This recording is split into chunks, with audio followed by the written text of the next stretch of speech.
Everyone, this is continuation of our series on electric potential and capacitance. We have discussed all the theoretical part of the capacitance and potential. Now we were solving the numerical problems, and we'll continue the same in this particular lecture as well. So this is the first problem of the series. This is a example from SCV. So the problem states that find the charge on three capacitors shown below. So this is a circuit consisting of capacitors along with cells. We need to find what are the charges appearing on these three capacitors which are shown C1, C2 and C3, right? So let's solve this particular problem. Now before dealing with this particular problem, let's understand about the battery. So if a battery is given in any circuit and some potential, let's say 6 volt is given as the potential of the battery, right? This basically means that the potential difference across the terminals of a battery is 6 volt. So let's say this point I can call A, this point I can call B. A is the positive terminal, B is the negative terminal. So VA minus VB is 6 volt, right? This is the potential difference. And if I, let's say, connect this B to ground, I can say that VB is now 0. So ground is nothing but 0 potential. So VB becomes 0. Now VA will be 6 volts. So now if I took one terminal as reference, I am able to appreciate the values of A and B, the potential at A and B. So we'll be solving this particular circuit with this reasoning too. So let's say that you can see that there are points marked in the circuit A, B, C and D. So D is a point where we have connections of negative terminals of both the batteries. That is the common point, and also with a capacitor. We can say that, let's assume that B is grounded, right? Let's assume that B is grounded. So D, sorry, not B, D. So D is my reference point, right? So now I can say that VD is what? VD is 0 volts, right? VD is 0 volt. Now what about A? So A is these whole conducting wire, the point is same, because all at in any conducting wire the potential across any point is same. We assume in a circuit for any conducting wire the potential at all points are same. So this point can also be A. All the points are A here. So if I take this as also A, now I can say that VA is nothing but 6 volts. Similar for B also. So VB is also 6 volts. So now I have defined some of the potentials, right? While some of the potential are unknown as well. Potential at C is still unknown to us, right? Potential at C is still unknown to us, and we'll find it out later on. So now the intention is to find the charge on these three capacitors, right? So let's understand the charge on these three capacitors will be supplied by the cells present in the circuit, right? So let's say that this 6 volt, first 6 volt battery is supplying a charge Q1 in this circuit, right? Q1, right? So this C1 will get Q1 charge and minus Q1 on its terminals, right? Let's say this 6 volt is supplying charge Q2 across this circuit. So this C2 will get Q2 and minus Q2, right? Q2 and minus Q2.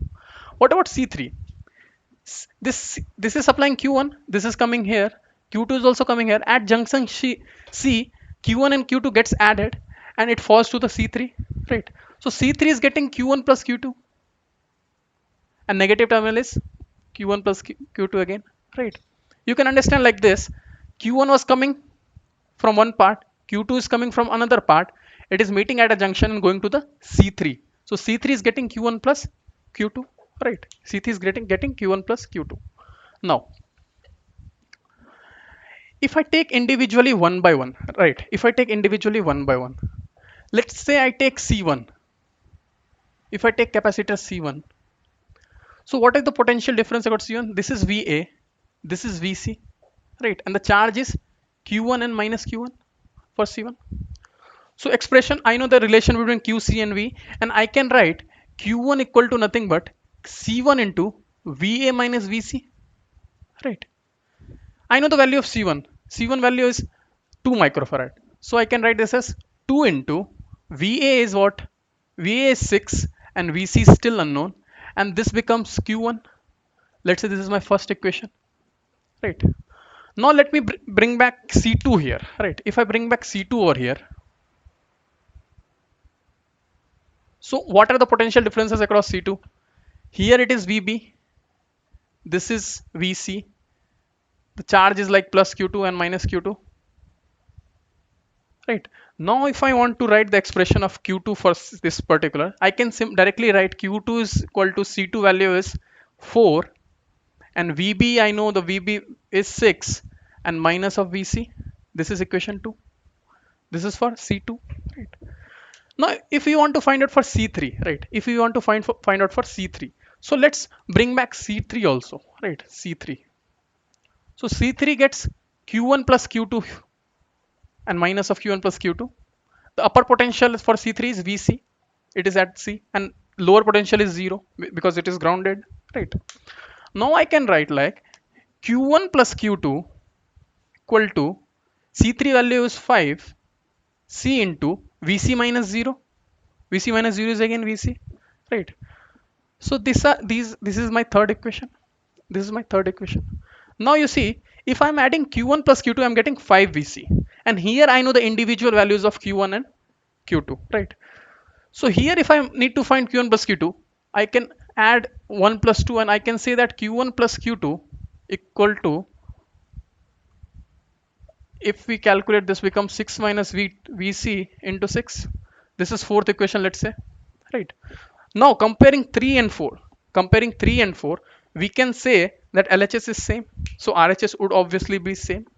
So 5 VC is equal to nothing but 36 minus 6 VC, and VC will become 36 by 11 volts. So now I am able to find the potential at C as well. So VC is 36 by 11 volts, right? Now I'll be able to easily find what is Q1, Q2, and Q3. Only unknown thing was VC. If you place the value of VC in 1, you'll find Q1. If you place the value of VC in 2, you'll be able to find Q2. And if you place it in 3, you'll be able to find Q1 plus Q2, which is the charge on the C2. So let's do that. So Q1 becomes what? 2 into 6 minus 36 by 11. This becomes 30 by 11, which is 60 by 11 microcoulomb from equation 1. If I talk equation 2, Q2 becomes 4 into 6 minus 36 by 11. So this becomes 4 into 30 by 11. This becomes 120 by 11 microcoulomb. And Q1 plus Q2 is the charge on C3, which you can directly find it is 180 by 11 microcoulomb. So this is charge for capacitor C1, this is for C2, and this is for C3. We are able to find all the three charges now. So let's solve the next problem on this series, which basically says that this is a system of capacitor, right? This is one capacitor which is formed by two square metal plates of edge A separated by distance D, and dielectrics of dielectric constant K1 and K2 are filled like below. We need to find the capacitance, right? We need to find the capacitance.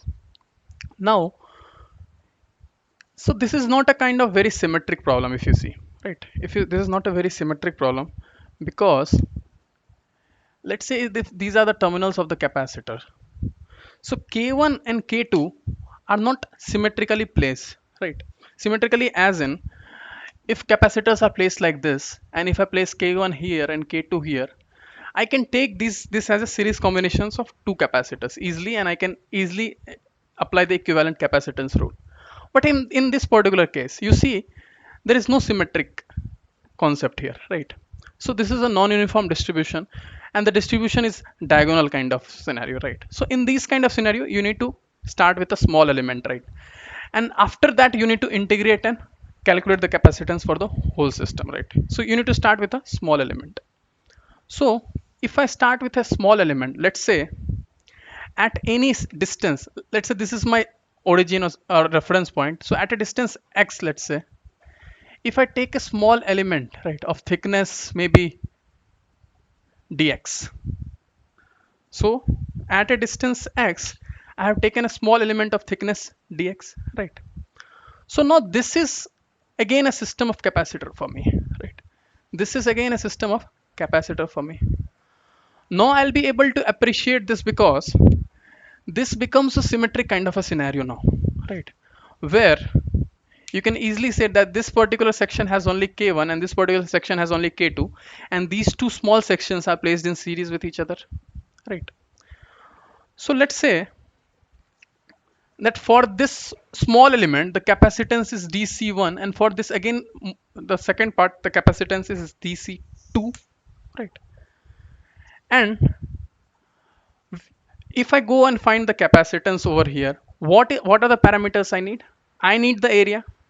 I need the area. After that, what is other parameter I need? I need the distance between the plates, right? I need the distance between the plates. So you can easily find the distance here for DC2. This distance can easily be calculated because let's say if this angle is phi, right? Let's say this angle is phi. Now I can easily calculate what is this distance. Let's do that. So if I call this distance maybe d, so I can say that tan phi equal to d by x, and d is nothing but x tan phi. D is nothing but x tan phi.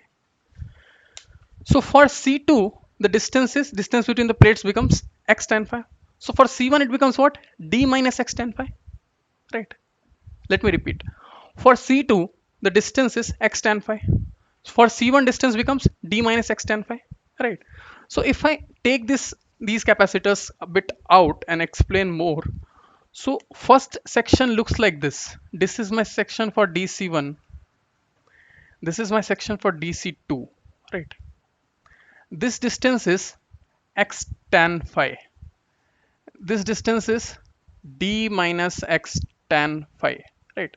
This edge length is dx and dx, right? So now what I need to find? I need to find the capacitance of this system, right? Which is DC maybe, right? So these two are placed in series with each other, right? This is like a series combination. This is a series end-to-end connection. So if DC is my net capacitance, for series combination, net capacitance 1 by DC will be given by 1 by DC1 plus 1 by DC2, right? This is the relation for series combination. So if I need to find DC1, the formula is epsilon naught A by D. Epsilon A is the area of the cross section and D is the distance between the plates, right? So DC1 becomes epsilon naught, not epsilon naught here. This will become what? K epsilon naught, because this is not air. So this becomes K1 epsilon naught. Area is what? Thickness is dx. The breadth will be A. So this will become A dx. And distance between plates is what? D minus x tan phi. This becomes DC1. Again, DC2 will become what? DC2 will be K2 epsilon naught A dx by x tan phi. Right. So I have found individual capacitances of these small elements DC1 and DC2. Now what I need to find is the DC. So let's place it over there. So 1 by DC becomes 1 by DC1 plus 1 by DC2. So let's reverse everything. So this becomes D minus x tan phi by K1 epsilon naught A dx plus x tan phi by K2 epsilon naught A dx. This is my the reciprocal of net capacitance, right? So now if I simplify this more and if I take common terms all along, so I can take 1 by epsilon naught A dx common, and this will be D minus x tan phi by K1 plus x tan phi by K2, right? This is like that. Now let's solve it more, and if we solve it more, we will get 1 by dc equal to 1 by epsilon naught A dx into K2d plus K1 minus K2 x tan phi by K1 K2. This is 1 by dc. And what if we reciprocate it and find dc? Dc becomes what? Epsilon naught A dx K1 K2 by K2d plus K1 minus K2 into x tan phi, right? K1 minus K2 by x tan phi. Now we need to find the net capacitance, right? We need to find the net capacitance. So how do we find the net capacitance? We need to integrate this. And what is the variable of integration? It is x, right? So what was the x? We had cut element along a plate of length a at a distance x. So limit of x will be from 0 to a, right? Limit of x will be from 0 to a. So let's solve this particular integration now, right? So capacitance becomes net capacitance being integration of DC from 0 x equal to 0 to x equal to a, right? So this becomes what? Epsilon naught a k1 k2 is constant, and this becomes integration of dx by k2d plus k1 minus k2 x tan phi from 0 to a. This is what integration looks like, right? Now if I take more stuffs as common over here, I can still place this as epsilon naught a k1 k2 by k1 minus k2 into tan phi, and this becomes dx by x plus k2d upon k1 minus k2 tan phi from 0 to a, right? This is the integration, how it looks like, right? Now if you solve this particular integration over here and place tan phi as what? So tan phi was nothing but tan phi was d by a, right? If you take the whole angle, tan phi was d by a because it was the angle here, and this distance was d and the length of plate was a. So tan phi was d by a. If you place the value over here and solve this integration, you will get the expression something like this. You'll get expression something like this, that C will be epsilon naught a k1 k2 by k1 minus k2 tan phi into ln of k1 minus ln of k2. This becomes epsilon naught a k1 k2 by k1 minus k2 d by a ln of k1 by k2. So this will be the net capacitance of this particular system, right? Right. So let's solve the next problem in this series. So the problem states that a charge of 1 microcoulomb is placed on the middle plate. What will be the charge on the outer surface of upper plate? So there are three plates given like this, right? There are three plates given here. Now if you see there are three plates, which means there are six surfaces. If I name them like this is first surface, this is second, this is third, this is fourth, this is fifth, and this is sixth, right? So there are six surfaces. We need to find the charge appearing on the outermost of upper plate, which is first surface, right? And the given condition is this middle plate is given a plus 1 microcoulomb charge. So this middle plate is given plus 1 microcoulomb charge, right? So now this problem can be solved in multiple ways, but let's take one way and solve this particular problem. So let's say that in the inside of this form of middle plate, which is the third surface of it, let's say the charge is plus q, right? Let's say the charge on the third surface is plus q. So charge on fourth will be what? Fourth will be 1 minus q, correct? Because the net charge given to it is 1. So if one surface gets q, other will get 1 minus q.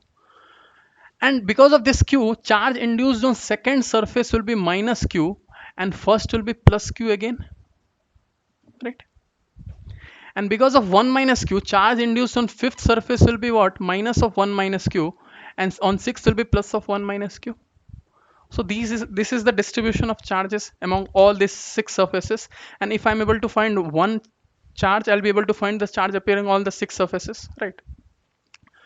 So now this can be solved in multiple ways, as I said. Let's take a point inside this conductor, right? Let's take this point inside this. Let's say this is A, right? For symmetry, I'm taking the middle conductor.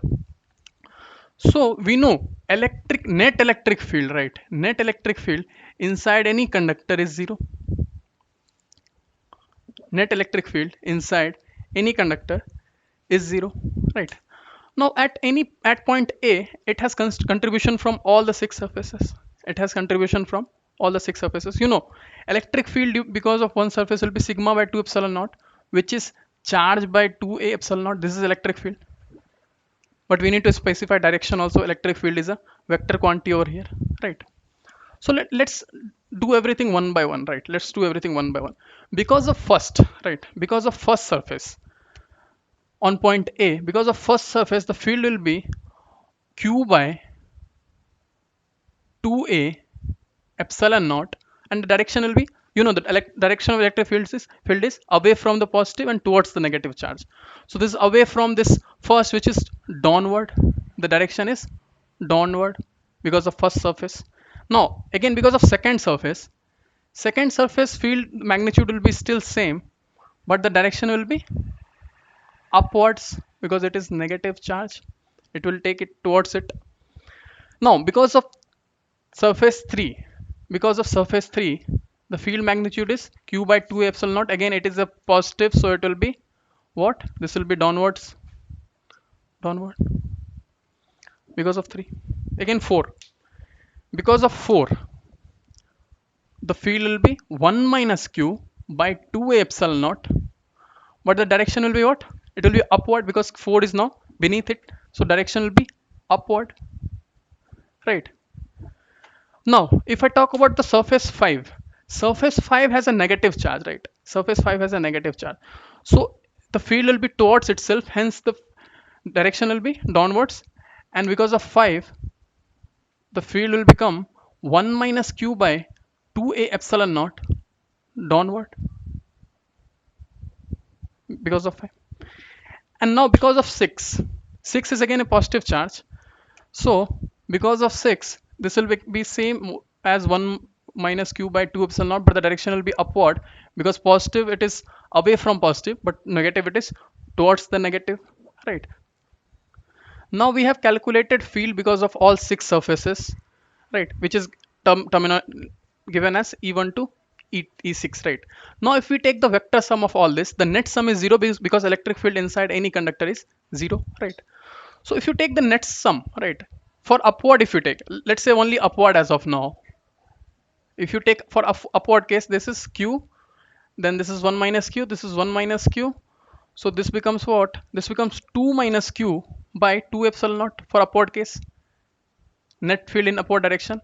And again for downward, if you take, this is q, 2q, and this becomes q plus 1. So E net, let's say downward is 1 plus q by 2 epsilon naught. And if this is 1 and this is 2, the net vector sum of 1 and 2 is 0. And since these are in opposite directions, now can I write it like this? That 2 minus q by 1 2 epsilon naught minus of 1 minus q by 2 epsilon naught is 0. Right? So 1 equal to 2q. Q is nothing but 1 by 2 now, which is 0.5 microcoulomb. So this, now you can tell me this surface gets 0.5. The outermost of the top surface will get 0.5 microcoulomb, right? Let's solve the next one. So the problem states that each capacitor shown below has a capacitance of 5 microfarad. The EMF of the battery is 50 volts. How much charge will flow through AB if switch S is closed? Switch S. So this is switch S, right? And let's say these are 3 capacitors which are given, and the value of C is nothing but 5 microfarad, and the potential difference of this battery is nothing but 50 volts, right? So these are our given points in this particular question, and what we need to find? We need to find what will be the charge through this battery when this switch is closed. So this is a switch. S is a switch. You know what is function of a switch? Switch basically connects or disconnects any circuit, right? So in this particular circuit, initially this switch is open, which means this, there is no path over here. This path is broken. So if you see, initially when switch is open, right, what happens? The circuit becomes like this. This is a C, this is a C, this is in series with again C capacitor C, and this whole is connected across a battery of potential 50 volts. You know this is C, C and C. And now if I need to find the charge in this particular condition, let's say Q is the charge in this condition, can I easily find what is Q, right?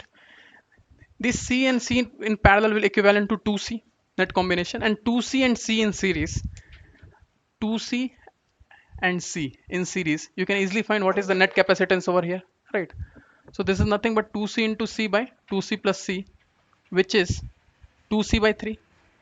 Net capacitance in this particular case is 2C by 3.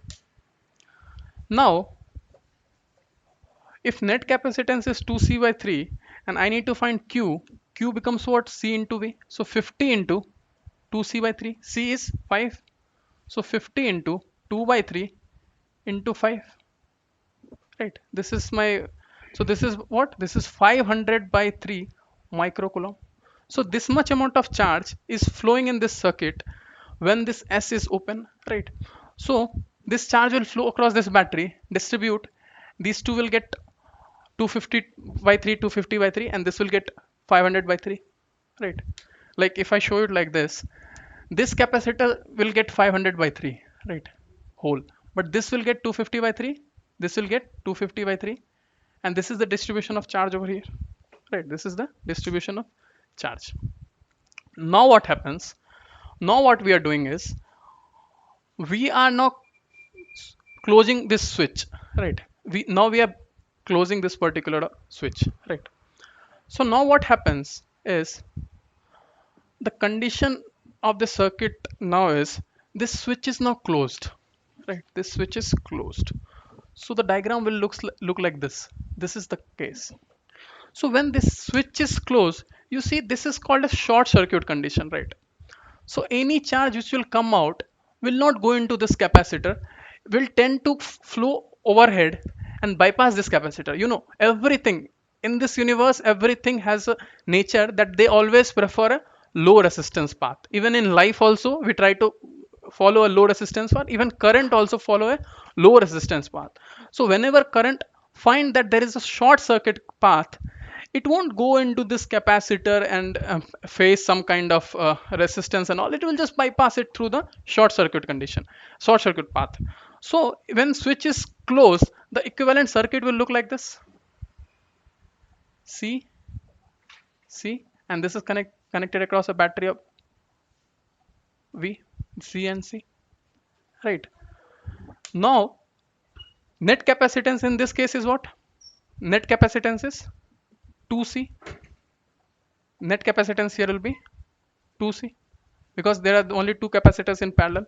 So if you need to find the charge in this particular case, let's say if this is Q1 and if this is Q2, you can easily find Q2 is nothing but C into V. V is given as 50 and this is 2, and C is what?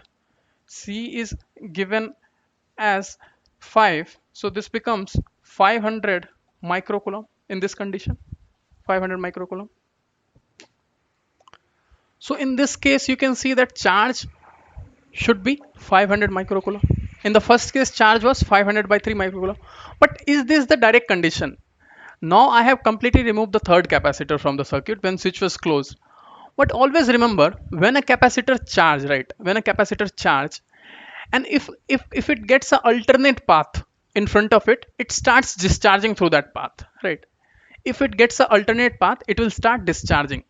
So this capacitor, it has got a charge of 500 by 3, right? It has got a charge of 500 by 3, and it has got a loop to discharge as well. So this capacitor will also start discharging through the loop because we have connected a short across it, so it will start discharging. Though it won't affect this of my these two capacitors, but it will start discharging in that direction. When there is no capacitor over here, we can say that in this condition the current will be 500 microcoulomb, which is Q2, when there is no 500 by 3. But when 500 by 3 comes into picture, this capacitor will discharge with some current, right? And that current is, sorry, the charge value is 500 by 3. So the discharge value will be 500 by 3, right? So net current which will go into this circuit or cell will be the difference between these two currents, right? You can easily compare that. When there was no third capacitor, the potential of this cell was to supply 500 microcoulomb, and this short circuit will receive 500 microcoulomb when there is no capacitor.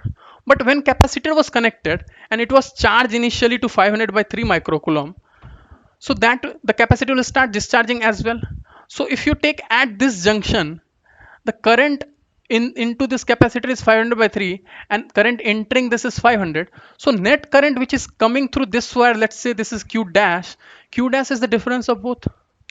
So we need to find the charge which will flow through AB when S is closed. So if S is closed, the net charge which will flow through A to B will be what? Will be 500 minus 500 by 3, which is 1000 by 3 microcoulomb. This is the net charge. This is the net charge which will flow from A to B, right? So we'll stop here for today. In next class, we'll solve more problems on electric potential and other parts of electrostatics. After that, we'll start current electricity. Thanks.